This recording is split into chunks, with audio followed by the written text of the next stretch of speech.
الحمدللہ رب العالمین والعاقبۃ للمتقین والصلاة والسلام علی سید الانبیاء والمرسلین وعلی آلہ الطیبین واصحابہ الطاہرین اما بعد۔ اعوذ باللہ من الشیطان الرجیم، بسم اللہ الرحمن الرحیم۔ وَلَمَّا جَاءَهُمْ كِتَابٌ مِّنْ عِندِ اللَّهِ مُصَدِّقٌ لِمَا مَعَهُمْ وَكَانُوا مِنْ قَبْلُ يَسْتَفْتِحُونَ عَلَى الَّذِينَ كَفَرُوا فَلَمَّا جَاءَهُمْ مَا عَرَفُوا كَفَرُوا بِهِ فَلَعْنَةُ اللَّهِ عَلَى الْكَافِرِينَ۔ صدق اللہ العظیم۔ اللہم صلی علی سیدنا و مولانا محمد وعلی آل سیدنا و مولانا محمد وبارک وسلم وصلی علیہ۔ تفسیر نور القرآن، سورۃ البقرہ، آیت نمبر 89 ہمارے آج کے درس شریف کا موضوع ہے۔ سب سے پہلے قرآنی الفاظ کا اردو ترجمہ اور پھر ان الفاظ کے تحت جو ارشادات حضور قبلہ فرید العصر رحمۃ اللہ تعالی علیہ نے تفسیر نور القرآن شریف میں بیان فرمائے، ان کو پڑھنے کی سعادت حاصل کریں گے۔ اعوذ باللہ من الشیطان الرجیم۔ وَلَمَّا جَاءَهُمْ كِتَابٌ مِّنْ عِندِ اللَّهِ مصدق لما معهم وكانوا من قبل يستفتحون على الذين كفروا فلما جاءهم ما عرفوا كفروا به فلعنة الله على الكافرين۔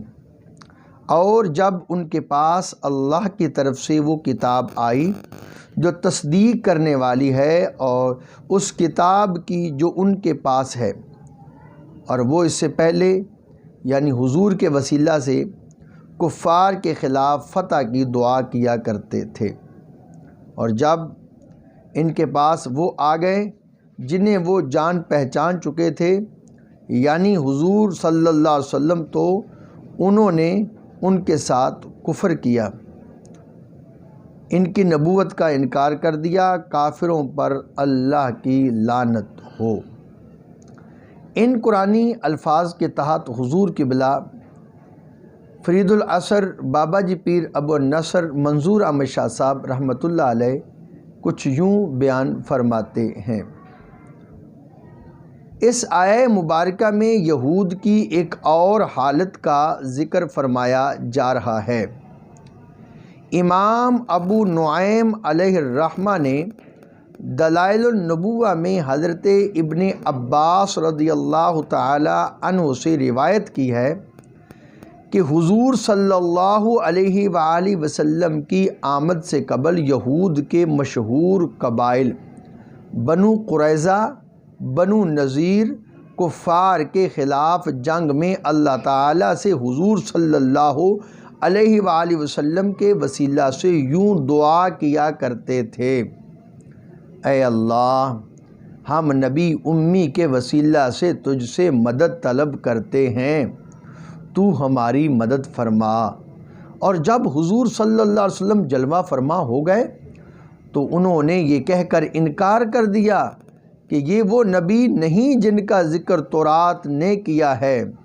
اور اس گروہ یہود کا لیڈر سلام بن مشکم تھا، جو یہ کہتا تھا کہ یہ وہ نبی نہیں۔ اس کی ابتدا میں دوسرے بھی کہتے تھے۔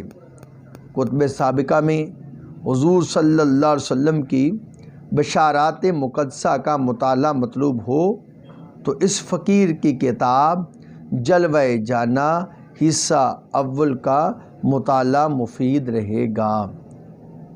میں نے کوشش کر کے اس دور کی سیرت النبی صلی اللہ علیہ وسلم پر لکھی گئی بہت سی کتابوں سے بہت زیادہ بشارات درج کی ہیں، وللہ الحمد۔ یہود کے جان پہچان کے بعد حضور صلی اللہ علیہ وسلم کے انکار پر انہیں لعنتی فرمایا گیا ہے۔ اس آیہ مبارکہ میں قرآن مقدس کو تورات کی تصدیق کرنے والی کتاب فرمایا گیا ہے۔